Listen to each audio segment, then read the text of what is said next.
Question un petit peu spéciale, mais Non, pourquoi mais pas. alors c'est très récurrent comme question.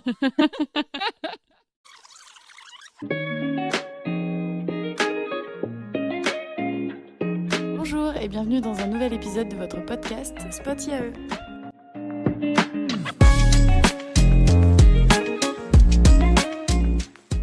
Bonjour et bienvenue dans un nouvel épisode de votre podcast Spotlight IAE. Aujourd'hui, c'est moi, Chloé, qui vais vous emmener à travers un thème un petit peu spécial dans votre série Interview.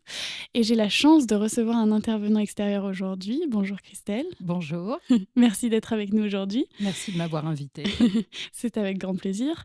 Aujourd'hui, on va aborder un thème qui touche tout le monde et qui est assez important et donc dont je suis très contente de parler avec vous aujourd'hui. Mais avant de commencer, est-ce que vous pourriez vous présenter en quelques mots et présenter votre activité ? Bien sûr. Donc, je m'appelle Christelle Verfailly, je suis fondatrice de Dame de Cœur, qui est un cabinet de coaching en amour. Donc, je suis coach en intelligence émotionnelle et amoureuse. On entend plutôt souvent le nom de Love Coach. Le nom un petit peu plus commun. Tout à fait. Et donc, j'ai 45 ans, je vis en couple depuis 11 ans et je suis mariée depuis juin. D'accord, félicitations. Merci. Qu'est-ce qui vous a motivé à devenir une love coach et à travailler dans ce domaine ? Alors en fait, pour tout dire, il y a 15 ans, quand j'étais célibataire, je regardais des sites, sur, l'amour, et il y avait, des sites de grands coachs parisiens parce qu'en fait, c'est très connu à Paris depuis des années et aux États-Unis depuis, pareil, au moins 20 ans. Mhm. Et donc je regardais, ces sites et je me disais, «Oh, j'adorerais faire ce qu'ils font». Et puis, bon, moi, je travaillais en banque à l'époque. Il y a 15 ans, je travaillais en banque et puis, je me retrouvais plus dans les valeurs de la banque et à un moment donné, je me suis fait coacher et le coach m'a dit: «Ben, moi, je vous verrai bien coach». Et donc, j'ai fait une rupture conventionnelle. Je me suis formée à Paris pour avoir un bac+5 en coaching et puis, depuis 11 ans, je coach professionnellement en entreprise et je fais également du bilan de compétences. Et puis, il y a 4 ans, je me suis dit: «Tiens, j'ai envie de réorienter un petit peu mon activité» et le coaching amoureux, m'est revenu en tête et là, j'ai contacté, une grande coach parisienne qui forme au coaching amoureux. Il y a qu'une école, faut le savoir là-bas, qui Mhm. s'appelle Love Intelligence et donc je me suis certifiée en coaching amoureux. C'est super. Et comment on sait qu'on peut devenir love coach ? Parce que c'est quand même un sentiment assez personnel, c'est pas forcément facile de l'exprimer, ça correspond pas à tout le monde.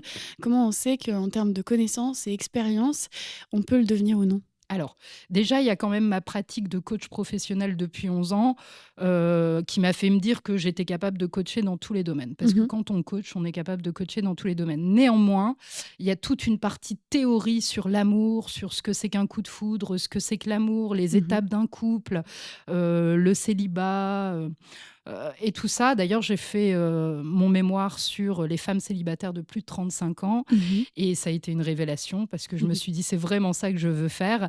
Et donc ça m'a apporté tout le côté éducation affective. D'accord. Et je me suis sentie prête à coacher et j'ai créé Dame de Cœur. Et vous avez osé sauter le pas. Oui, tout à fait. Et du coup, quel type de problème ou défi vous rencontrez le plus fréquemment chez vos clients ? Pourquoi est-ce qu'ils décident de venir vous voir pour la première fois ? Alors bien souvent, ce sont des célibataires qui n'arrivent pas à avoir des relations sérieuses. Mhm. Donc qui enchaînent depuis des années parfois, des relations de 2, 3 mois ou qui commencent les rendez-vous et il n'y a pas de suite. Donc ça, c'est une grosse partie de ma clientèle. Il faut savoir que 75% de la clientèle en coaching amoureux, ce sont des femmes et 25% des hommes. Ah D'accord. d'accord, il y a une Les hommes ont différence. plus de mal à se livrer dans ce Mhm. domaine-là, ou en tout cas de se dire qu'ils ont peut-être besoin d'aide dans ce domaine-là. Mais quand on fait des coachings en amour pour les hommes, c'est magnifique. Et donc, c'est beaucoup de femmes, c'est vrai, 75%. Néanmoins, j'accompagne aussi les personnes qui sont en rupture amoureuse parce que parfois, on souffre d'une rupture. Donc, je les aide à rebondir. Et puis aussi les couples qui vivent des situations compliquées, difficiles, ou des personnes qui démarrent une relation amoureuse et qui ont des doutes ou des problèmes. Super. Et du coup, on arrive un peu à la question générale de comment est-ce que vous arriveriez à nous définir le concept de l'amour et des relations saines ? Alors, déjà, il y a 3 choses. Pour qu'une relation, elle soit sérieuse, il y a 1, le respect, ça c'est Mhm. fondamental, D'accord. d'accord. 2, la communication. Ça aussi, c'est fondamental. Et 3, l'engagement. Quand je parle d'engagement, je ne parle pas de mariage ou de vivre ensemble, mais c'est je fais quand même des mini-projets avec toi, je te présente avec mes amis, je sais qu'on se voit 2 fois par semaine, par exemple. Ça, c'est un engagement. D'accord? D'accord. Ça, c'est les choses fondamentales. Mais l'amour, c'est une chaise, c'est 4 pieds, c'est 4 connexions. C'est la connexion physique, c'est le désir, c'est j'ai envie de toucher l'autre, je le trouve beau. Ça, c'est Mmh. la connexion physique. La deuxième connexion, c'est la connexion spirituelle. J'ai la même vision de la vie que toi, j'ai les mêmes valeurs que toi, j'ai la même religion parfois, hein, ça peut arriver. Et puis la troisième connexion, c'est la connexion intellectuelle. J'ai des sujets de discussion avec toi, j'aime tes loisirs, on peut débattre, on peut parler musique, on peut parler cinéma, politique, etc. Et la quatrième, qui est la plus importante, c'est la connexion émotionnelle. La connexion émotionnelle, c'est je te livre ma vulnérabilité et j'accepte ta vulnérabilité. C'est tu connais mon parcours de vie, les choses magnifiques de ma vie, mais aussi les choses qui m'ont fait souffrir. Ça, c'est la connexion émotionnelle. Et c'est ça qui fait qu'on tombe amoureux. D'accord. Donc avec cette, chaise, avec ces 4 pieds, cet équilibre à trouver, est-ce que vous pourriez nous raconter ou nous expliquer peut-être quelles sont les principales étapes ou stratégies que vous recommandez justement pour construire des relations durables, épanouissantes et du coup saines, en amour? Alors, j'aime pas le terme de stratégie parce qu'il n'y a pas de stratégie en C'est amour. pas des maths. D'accord, ouais, tout à fait. On peut trouver des solutions. Donc, si on Oui, parle de stratégie, solution, oui. Mais sinon, il n'y a pas de stratégie. Par contre, moi, ce que je conseille, c'est d'aller lentement, de d'accord, faire vraiment connaissance. Si on s'emballe dès les premières semaines, dès les premiers rendez-vous, on va tomber amoureux pour les mauvaises raisons. d'accord. Tomber amoureux, ça prend du temps, à moins d'avoir affaire avec un coup de foudre. Mais si on a un coup de foudre, il faut savoir que 90% des couples qui se sont connus par un coup de foudre capotent. C'est-à-dire qu'il n'y a pas de relations longues qui viennent de coups de foudre, enfin 10%. Mmh. Donc vraiment, ce serait de prendre son temps, de faire connaissance vraiment pour pouvoir ensuite construire sur des bases solides et avoir un couple épanoui. D'accord. Donc ça passe, vraiment par, la communication, tout ce que vous avez parlé avant? Ça passe par la communication, ça passe vraiment par la connexion qu'on va créer. Et alors, je vais le dire ici, les étudiants vont peut-être rire en m'écoutant, mais faire l'amour au premier ou au deuxième rendez-vous, quand on a envie d'une relation sérieuse, c'est pas conseillé. C'est pas conseillé D'accord? du tout. Pourquoi? Parce qu'il y a la connexion physique et donc c'est super. On a envie de faire l'amour, on fait l'amour, il y a pas de souci. À partir du moment où il y a consentement, c'est OK. Mais le problème, c'est que la connexion émotionnelle, elle est pas encore créée. Et donc, s'il y a pas cette connexion émotionnelle, faire l'amour, ça veut rien dire. D'accord. Et ça veut rien dire notamment, surtout pour les hommes. Parce qu'une femme, quand elle commence à faire l'amour, et si elle fait l'amour avec le même partenaire plusieurs fois, elle a ce qu'on appelle l'ocytocine, l'hormone de l'attachement qui se dégage.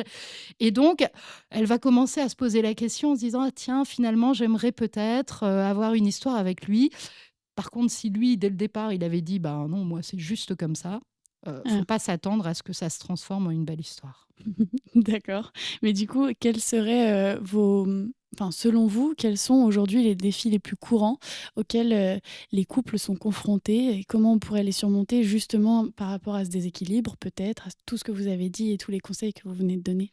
Alors, déjà, il y a l'immédiateté, le téléphone portable, les réseaux sociaux. Mmh. Ça, vraiment, moi, j'ai souvent des personnes qui m'appellent en me disant: «Il n'a pas répondu à mon texto, je lui ai envoyé ce matin». On s'en fout, clairement. Non, mais c'est pas grave. Si vous devez passer, un long moment avec lui, si ou avec elle, si, vous allez avoir une belle histoire, que vous n'ayez pas de message une journée, 2 journées, c'est pas grave. Mmh. En fait, dans l'immédiateté, on veut s'engager tout de suite, on veut, faire connaissance tout de suite, qu'il y ait de la connexion tout de suite, on veut des messages tout de suite, on veut que s'il like, mon post, alors ça veut dire quelque chose? Non. Pas du D'accord? tout. Ce qui va vouloir dire quelque chose, c'est la vraie connexion que vous allez avoir. Il vaut mieux avoir des rendez-vous de qualité, une fois par semaine ou même une fois toutes les 2 semaines au début, hein. De toute façon, vous avez une vie, hein. On n'est pas là à attendre comme ça l'amour de quelqu'un, et donc c'est pas grave, au contraire. Et puis le désir naît de l'absence. Ça, c'est Ah, important. bah, ça, j'étais pas au courant. C'est quelque chose qu'on ne dit pas souvent, donc Ouais, merci de le tout à préciser fait. Le aussi. désir naît de l'absence. Ça, c'est très important. Et puis, j'ai aussi envie de donner un conseil, c'est qu'on est dans une société d'apparence, notamment avec les réseaux sociaux, où on nous fait croire qu'il faut être super belle, super beau pour pouvoir rencontrer quelqu'un. C'est pas vrai. D'accord. D'accord? La connexion physique, elle peut se faire une fois qu'il y a la connexion émotionnelle. C'est-à-dire que quelqu'un qu'on va pas forcément trouver beau, ça arrive parfois, on est ami avec quelqu'un et puis au bout de plusieurs mois, on se dit: «Ah tiens, d'un coup, je le trouve beau. Ah tiens, finalement, peut-être que je sortirais bien avec lui». Et bah oui, ça, c'est parce qu'il y a de la connexion émotionnelle qui s'est créée. Donc on mise pas tout sur son apparence. Mais du coup, vous voyez vraiment une différence entre les relations d'avant et les relations de maintenant? Peut-être avec les réseaux sociaux et vous parliez de cette, un peu habitude de l'apparence et vouloir toujours être parfaite aux yeux de l'autre ou parfait. Vous voyez un modèle de relation différent? Alors, il y a vraiment un modèle de relation très différent. Je ne vais pas vous en parler pendant des heures parce qu'on pourrait en parler pendant des heures, mais pour vous résumer un petit peu, Mmh. ça fait des centaines d'années qu'on est dans un modèle de couple patriarcal, Mmh. d'accord? C'est-à-dire que le rôle de la femme et de l'homme était bien défini. La femme, souvent, elle se lissait à l'homme, c'est-à-dire que elle faisait des choses pour lui, parfois elle travaillait pas, etc. Mmh. Dans les années 80-90, il y a eu la révolution et la réinvention du couple. C'est-à-dire que l'homme perd son statut dominant. D'ailleurs, il y a la pilule, la révolution sexuelle, la montée du féminisme, etc. C'est des choses magnifiques. Mais là, le couple, il est en perte de repère à ce moment-là. D'accord. D'ailleurs, il y a l'augmentation des divorces. D'accord? OK.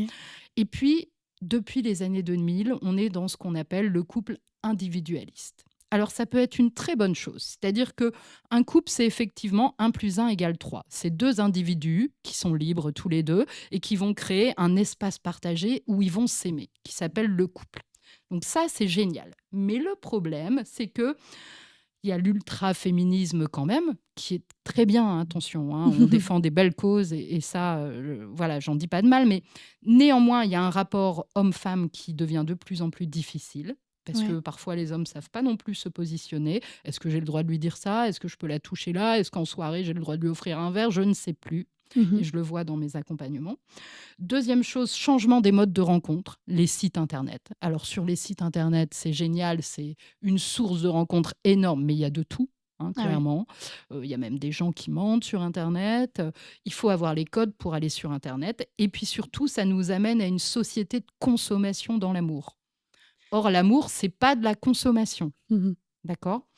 Et puis, l'exigence amoureuse est de plus en plus haute, c'est-à-dire qu'on change de partenaire constamment parce qu'on pense qu'on peut toujours avoir mieux. Alors mieux que quoi ou que qui, je ne sais pas. Mais en tout cas, c'est cette exigence amoureuse-là. L'hypersexualisation, évidemment, on confond sexe et amour. Mmh. Le sexe, ça fait partie de l'amour, c'est une composante hyper importante, mais c'est pas l'amour. Mmh. D'accord? Et puis l'envahissement des écrans dans le couple, dans les échanges amoureux. Quand on regarde un film avec son partenaire, maintenant, on regarde sur son téléphone portable en même temps. Il y a plus de vraie connexion. OK. Et donc, on est dans un couple individualiste. Et nous, en tant que love coach, justement, on veut apporter cette éducation affective pour qu'on devienne un couple qui s'aime et connecté, libre et connecté Connectés l'un à l'autre. l'un à l'autre. Tout à fait. Et est-ce que ça vous est déjà arrivé de coacher des étudiants? Oui, bien sûr. Bien sûr. Évidemment. Oui, oui, évidemment. Et par rapport à vos coachings, du coup, si on passe un peu plus de ce côté-là, comment on peut mesurer le succès d'une séance de coaching justement en love coach, dans le domaine, bah, de justement des relations amoureuses? Comment vous pouvez dire qu'un coaching est réussi ou non pour une personne? Alors, bien souvent quand même, il y a plusieurs séances. D'accord? À part si c'est sur une problématique très précise. Ouais. Mais sinon, on pose un objectif dès le départ de l'accompagnement. Donc, on peut vérifier facilement à la fin si l'objectif est effectivement atteint. Par contre, moi, j'ai beaucoup d'étudiants qui m'appellent juste pour une séance. Moi, ce D'accord, qui va faire la différence, c'est si je les vois changer de comportement par la suite. d'accord. D'accord? Parce qu'en fait, le coaching, c'est ça. C'est voir une Changer ses évolution. modes de fonctionnement, vous donner une autre vision de l'amour, une autre vision du couple, des partenaires, pour que vous puissiez mettre en place d'autres signaux, d'autres comportements. D'accord. Mais est-ce que vous pourriez, maintenant peut-être si vous pouvez, donner quelques conseils de coach, aux étudiants justement dans leurs relations d'aujourd'hui? Parce qu'on parlait des écrans, nous ça nous touche beaucoup, Ouais. on les utilise au quotidien et c'est vrai que ça fait partie de notre génération, on a appris comme ça. Est-ce que vous auriez quelques conseils avant de passer aux questions qu'ils vous ont posées? Est-ce que vous en auriez à leur donner? Alors, la lenteur. Prendre le Je temps. sais que prendre le temps, mais la lenteur, vraiment, c'est hyper important. D'accord. C'est-à-dire prendre le temps, si on ne vous répond pas dans les 2 jours, c'est pas grave. Posez votre téléphone, occupez-vous de vous, faites-vous du bien, voyez vos amis, faites-vous plaisir, faites du sport, mais ne soyez pas comme ça scotché à votre téléphone portable. Et puis vraiment, vous avez le temps, d'accord? Et d'ailleurs, j'ai envie de dire, hem, que vous avez le temps et même quand vous commencez vraiment une relation sérieuse, laissez-vous du temps. Demandez pas de l'engagement tout de suite. Ça, c'est mon premier conseil. Mmh. Deuxième conseil, dire les choses. Bien souvent, moi, Très j'ai des dur. personnes, c'est très dur et à n'importe quel âge.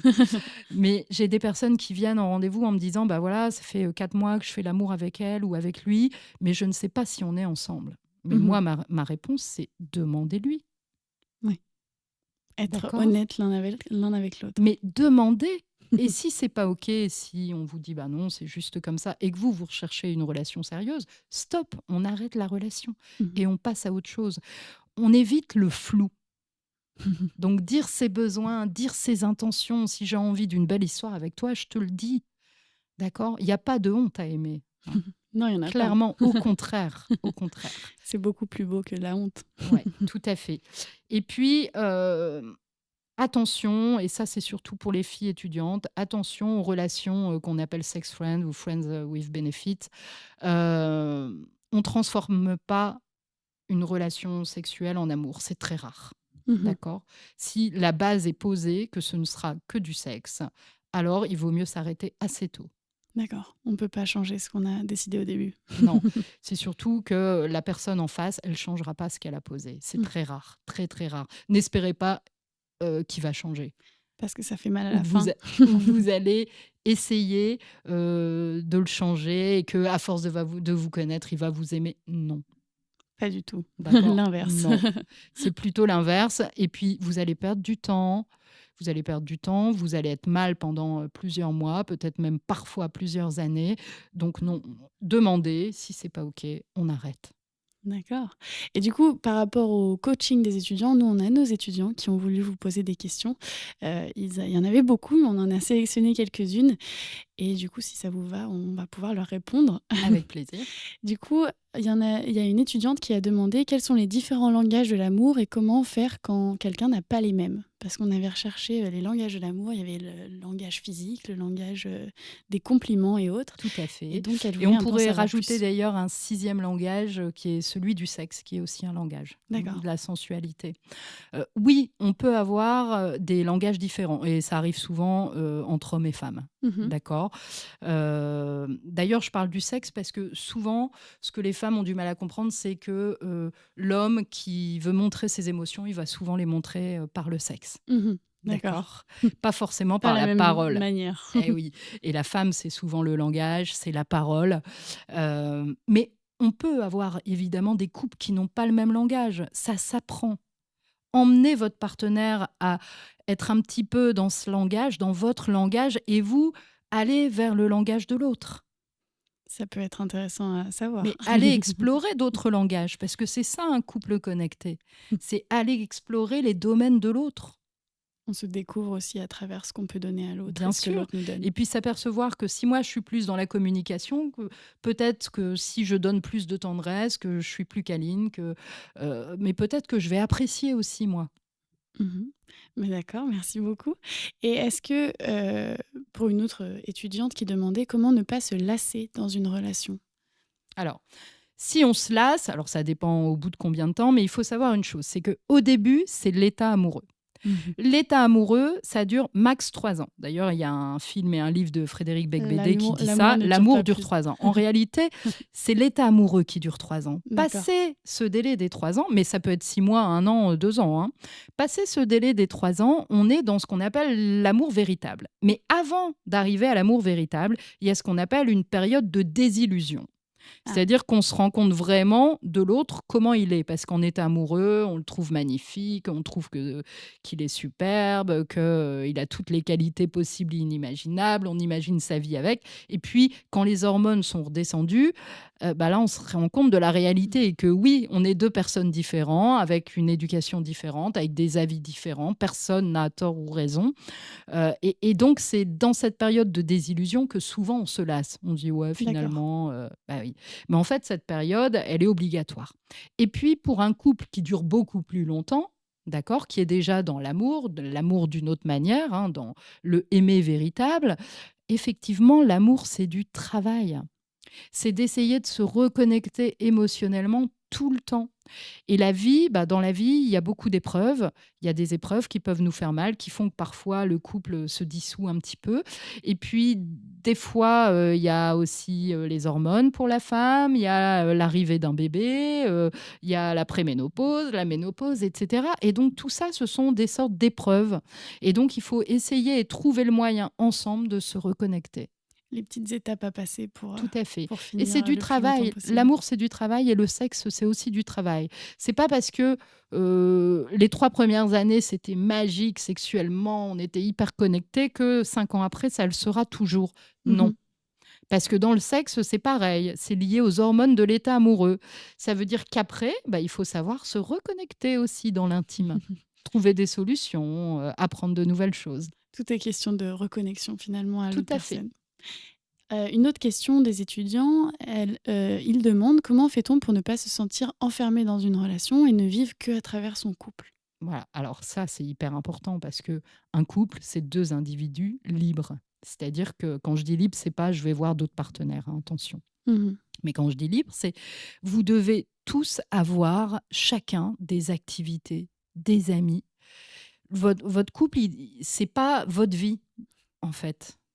On ne vit pas à travers. C'est du plus, c'est un espace qui va être magnifique, mais vous aussi, faites attention à vous, prenez soin de vous et si vraiment là, on va parler de dépendance affective, mais si vraiment, tout tourne autour de votre couple, c'est soit qu'il y a des problèmes majeurs et donc ça vous fait douter, ça vous mine et dans ces cas-là, j'ai envie de dire, soit travaillez tous les 2 sur votre couple, soit arrêtez la relation. Parce Ouais. qu'une relation qui vous fait souffrir, c'est pas une belle relation, d'accord? Mmh. Un amour sain, c'est un amour qui est pas compliqué, D'accord. OK? Donc première chose et deuxième chose, c'est que peut-être si vous focalisez que sur ça, vous avez des plaies émotionnelles à aller travailler. Parce que peut-être qu'il y a de la dépendance, autant pour les hommes que pour les femmes. Il y a un aspect très individuel, dans cette reconnexion Ben, vous et savez, quand on guérison. tombe amoureux, en fait, on va à la rencontre de soi-même. Le couple, il nous guérit, mais il nous fait aussi percevoir qui on est vraiment. Il y a une reconnexion à soi-même, Voilà. et à Et l'autre. alors, dans le couple, si je suis dépendant, si je m'accroche à l'autre, si je suis jaloux, si c'est que j'ai quelque chose à travailler.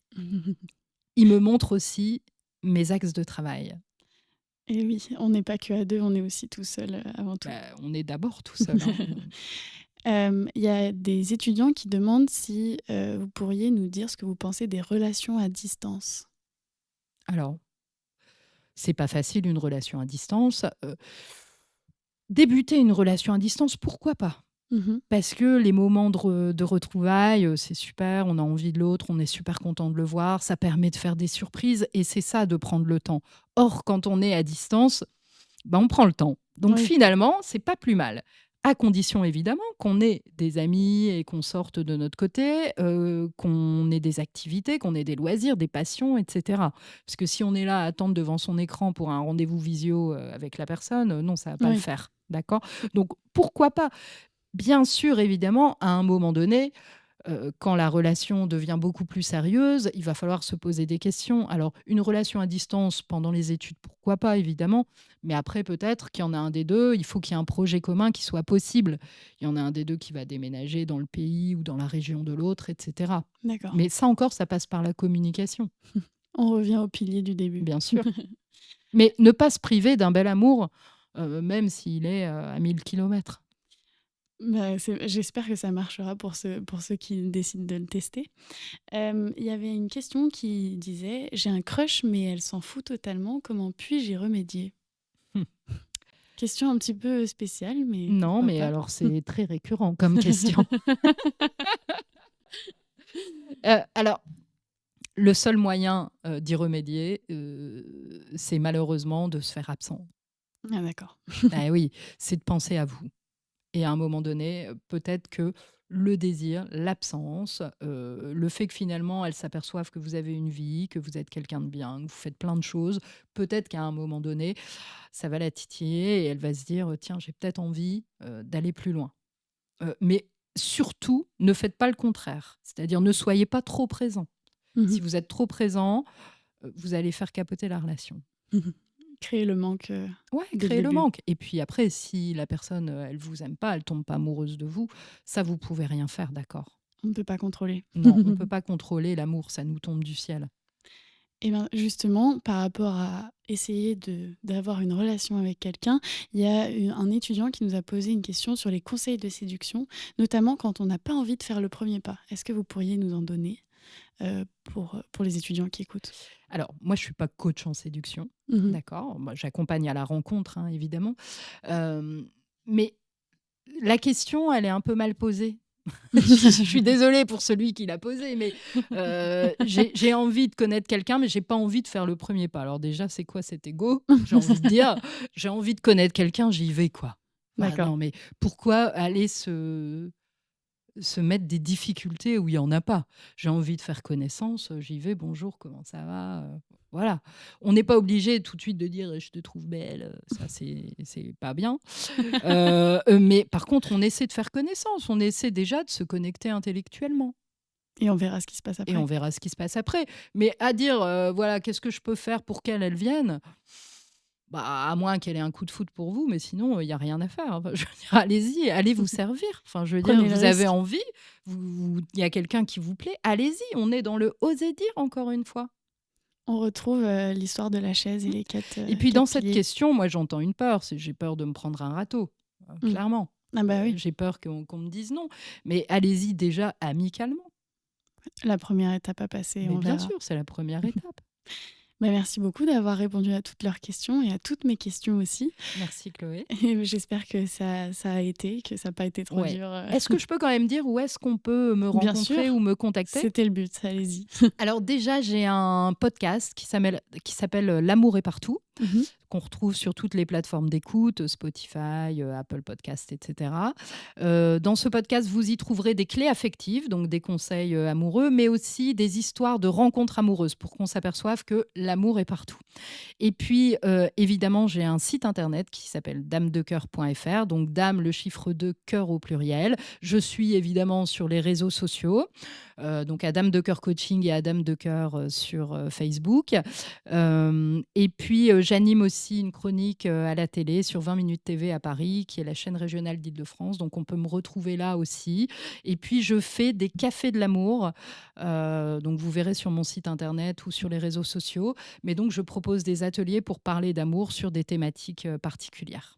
Donc Voilà, on pourra vous retrouver un petit peu partout, sur tout les à fait. écrans comme, en physique à Lille, C'est ça. autour de nous. Eh ben, merci beaucoup d'être venu, Oui. ça m'a fait très plaisir. Et puis, je voudrais préciser que 60% de la population lilloise est célibataire. C'est le moment ou Et jamais. ouais, c'est énorme. C'est la première ville de France en pourcentage, bien devant Paris. Donc, pour les célibataires lillois, on désespère pas. Voilà, ce Vous sera le mot trouverez de la fin. chaussures à Ouais. votre pied. Merci beaucoup et puis, nous, on se retrouve, tous les lundis à 18 h pour un nouvel épisode de notre podcast. Sinon, restez connectés sur Instagram, pour les conférences ou les podcasts et à bientôt. Au revoir.